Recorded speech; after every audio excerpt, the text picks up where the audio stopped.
الرحمن الرحیم۔ ناظرین کرام، تفسیر القرآن کے پروگرام کے ساتھ ہم آپ کی خدمت میں حاضر ہیں۔ آج ہم انشاءاللہ تعالی دوسرے پارے کا خلاصہ آپ کے سامنے رکھیں گے۔ دوسرے پارے کا نام ہے سیقول، اور یہ پہلی آیت کا پہلا لفظ ہے سیقول السفہاء من الناس ما ولاھم عن قبلتہم التی کانوا علیہا۔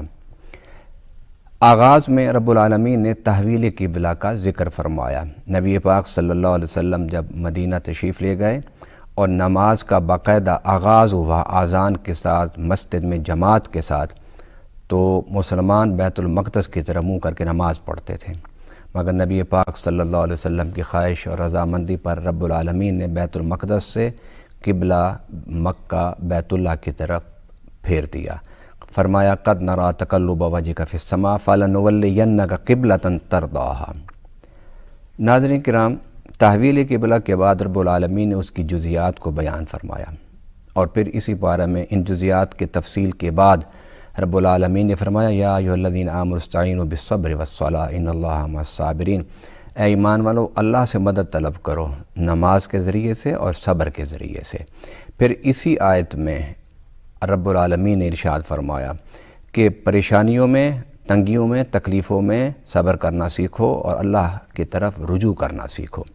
پھر ان الصفا والمروۃ من شعائر اللہ، صفا اور مروہ کا ذکر فرمایا اور انہیں اللہ کی نشانیوں میں سے نشانی قرار دیا۔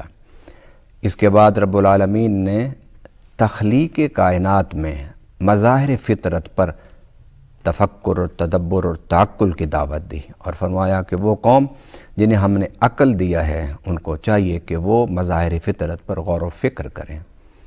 اس کے بعد رب العالمین نے یا ایھا الناس کلوا مما فی الارض حلالا طیبا، فرمایا اے لوگو حلال اور طیب کھاؤ اور شیطان کے قدموں کی پیروی نہ کرو۔ پھر رب العالمین نے فرمایا کہ تمہیں چاہیے کہ تم وحی کی اتباع کرو، اپنے آباء و اجداد کی راستوں پر چلنا حق نہ سمجھو، حق وہی ہے جو اللہ نے تمہیں عطا فرما دیا۔ اس کے بعد رب العالمین نے ایک بڑی حقیقت کو بیان فرمایا لیس البر ان تولوا وجوہکم قبل المشرق والمغرب، کہ چہرہ مشرق کی طرف کر لیا جائے یا مغرب کی طرف کر لیا جائے، یہ کوئی نیکی نہیں۔ نیکی در حقیقت یہ ہے اپنے ذہن کو بدلو، نیکی یہ ہے کہ اپنے عمل کو بدلو، نیکی یہ ہے کہ انسانیت کی خدمت کرو، نیکی یہ ہے کہ جو زبان سے بات کرو اسے پورا کرو، نیکی یہ ہے کہ دکھ اور سکھ اور پریشانی اور راحت میں ہر حال میں اللہ سے جڑے رہنے کے ارادے رکھو۔ پھر رب العالمین نے قصاص پر گفتگو فرمائی۔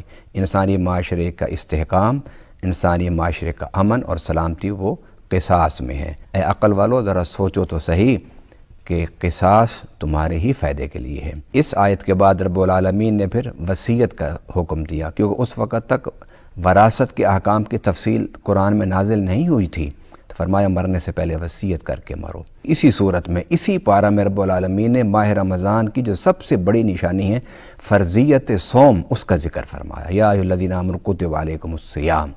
پھر اس آیت کے بعد رب العالمین نے شہر رمضان الذی انزل فیہ القرآن کا ذکر فرمایا کہ ہم نے ماہ رمضان میں قرآن کو نازل فرمایا۔ پھر رب العالمین نے ارشاد فرمایا وَأَتِمُّوا الصِّيَامَ إِلَى اللَّيْلِ، کہ رات تک روزے کو پورا کرو۔ اس احکام صوم سے فارغ ہونے کے بعد رب العالمین نے احکام قتال کا ذکر فرمایا کہ تم نے کسی پر پہل نہیں کرنی، اور اگر کوئی تم پر حملہ کرتا ہے تم نے اس کا دفاع کرنا ہے، اور فتنے کے خاتمہ کے لیے تمہیں جہاد کی اجازت ہے۔ اس قتال کے احکام کے بعد رب العالمین نے حج کے مسائل کو ذکر کرنا شروع کر دیا۔ فرمایا حج کے دوران اپنی زبان سے کوئی غلط لفظ نہ نکالو، اپنی آنکھوں کی حفاظت فرماؤ، اپنے عمل کی حفاظت کرو۔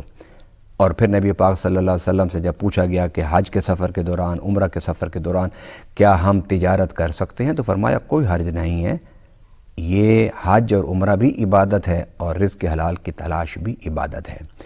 پھر رب العالمین نے دوسری جو دعا ہمیں سکھائی وہ اس پارہ میں اسی صورت میں ہے ربنا آتنا فی الدنیا حسنہ وفی الآخرۃ حسنہ وقنا عذاب النار، اے اللہ ہمیں دنیا اور آخرت کے حسنات عطا فرما۔ پھر اسی صورت میں اسی پارہ میں رب العالمین نے شراب اور جوئے پر گفتگو کرتے ہوئے فرمایا کہ لوگوں نے پوچھا کہ شراب اور جوئے کے بارے میں آپ کیا فرماتے ہیں؟ تو قرآن میں رب العالمین نے فرمایا قل فیہما اسم کبیر و منافع للناس، فرمایا اس میں نقصان بہت زیادہ ہیں لیکن کچھ نفع بھی ہیں۔ صحابہ کرام رضوان اللہ تعالیٰ علیہم اجمعین فرماتے ہیں کہ جب یہ آیت نازل ہوئی تو ہم سمجھ گئے تھے کہ اب آنے والے وقتوں میں کسی وقت بھی یہ دونوں چیزیں حرام ہو سکتی ہیں۔ اس کے بعد رب العالمین نے معاملات انسانی زندگی کے بڑا اہم معاملہ نکاح اس کے بارے میں رہنمائی فرمائی کہ تمہیں مشرک مردوں سے اور مشرک عورتوں سے شادی نہیں کرنی حتیٰ کہ وہ توحید پرست بن جائیں۔ اس سے فارغ ہونے کے بعد اس میں نکاح کا ذکر تھا، پھر طلاق کے مسائل کا اللہ تعالیٰ نے شروع فرمایا کہ طلاق رجعی ہوتی ہے، طلاق بائن ہوتی ہے، طلاق مغلظہ ہوتی ہے۔ طلاق رجعی میں عدت کے اندر رجوع ہو سکتا ہے، طلاق بائن میں رجوع نہیں ہوتا، نکاح ہوتا ہے، اور طلاق مغلظہ میں حلالے کی ضرورت ہوتی ہے۔ ناظرین کرام، ان مسائل کو بیان کرنے کے بعد اگلا جو مسئلہ رب العالمین نے شروع فرمایا، جو ایک بڑا اہم مسئلہ ہے، وہ رضاعت کا مسئلہ ہے کہ رضاعت سے کون کون سے رشتے ثابت ہوتے ہیں، اور رضاعت کی صورت میں یعنی دودھ پلانے کی صورت میں، یعنی اپنی ماں کے علاوہ جب کوئی دوسری عورت دودھ پلاتی ہے تو اسے رضاعت کہتے ہیں، اسے دائی کہتے ہیں۔ فرمایا کہ اگر تم اپنے بچے کو کسی دوسری عورت سے دودھ پلاتے ہو تو اس کی ساری ذمہ داری آپ کے سر ہوگی، اس کا کھانا، اس کا پینا، اس کے کپڑے، یہ آپ کو دینی ہوگی۔ مطلب کیا کہ آپ کو اجرت دینی ہوگی اس کو دودھ پلانے کی۔ اور رضاعت کے بعد رب العالمین نے عدت کے مسئلے پر اسی صورت میں اسی پارہ میں بیان فرمایا عدت دو قسم کی ہوتی ہے، ایک عدت طلاق ہوتی ہے، وہ 3 حیض ہوتی ہے، اور ایک عدت وفات ہوتی ہے کہ جب خاوند مر جائے تو وہ 4 مہینے 10 دن ہوتی ہے۔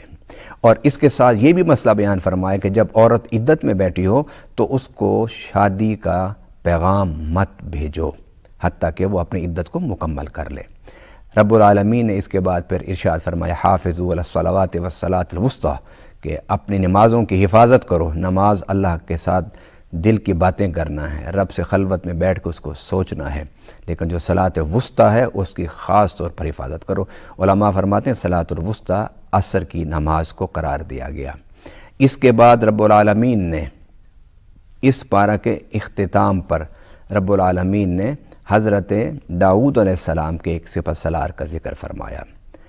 ان کی ذکر کرنے کے بعد رب العالمین نے ایک بڑی حقیقت واضح فرمائی کہ یہ جو لشکر جنگ جیتتے ہیں، یہ لشکر وہی جنگ جیتتے ہیں جن کا دل میں ایمان ہوتا ہے، جن کے دل میں اللہ پر یقین ہوتا ہے۔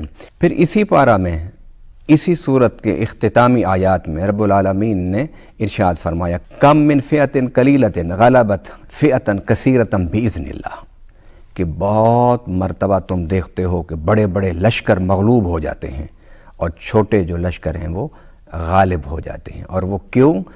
اس لیے کہ فتح، کامیابی، نصرت یہ اللہ کے حکم سے ہوتی ہے۔ جو اللہ پر یقین رکھتا ہے، جو اللہ پر توکل رکھتا ہے، جو اللہ پر اعتماد رکھتا ہے، وہ شخص جو ہے بڑے بڑے میدانوں میں رب العالمین ان کو کامیابی عطا فرماتا ہے۔ انہی آخری آیات میں رب العالمین نے ذکر فرمایا ہے حضرت داؤد علیہ السلام کے حوالے سے کہ داؤد علیہ السلام ایک بڑے سپہ سالار تھے۔ داؤد علیہ السلام انہوں نے بڑی مشقت کے ساتھ اپنی زندگی کو گزارا، اور وہ اپنے ہاتھ سے آلات حرب تیار فرمایا کرتے تھے۔ انہی آخری آیات میں رب العالمین نے ارشاد فرمایا کہ تم نے نہیں دیکھا کہ تلک آیات اللہ نتلوہا علیک بالحق، کہ یہ اللہ کی آیات جو ہیں ہم تم پر کیوں بیان فرماتے ہیں؟ اللہ کی یہ آیات اور رسولوں کے بارے میں یہ جو ذکر ہے ہم تمہارے سامنے کیوں کر رہے ہیں؟ وہ اس لیے کر رہے ہیں تاکہ تمہیں حق کی پہچان ہو جائے۔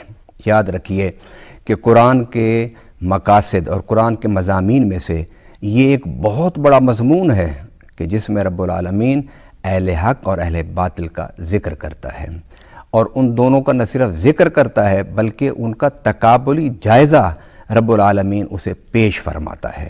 ان آخری آیات میں رب العالمین نے تابوت سکینہ کا بھی ذکر فرمایا۔ یہ بڑا اہم ایک موضوع ہے۔ رب العالمین سے ہمیں یہ دعا مانگنی چاہیے کہ اے باری تعالیٰ، جب ہم قرآن پاک کے ان قصوں کو سنیں، ان قصص کو سنیں جن کے بارے میں تو نے کہا ہے کہ یہ میں اس لیے بیان کرتا ہوں تاکہ تم حق کو قبول کرنے والے بن جاؤ اور باطل سے بچنے والے بن جاؤ۔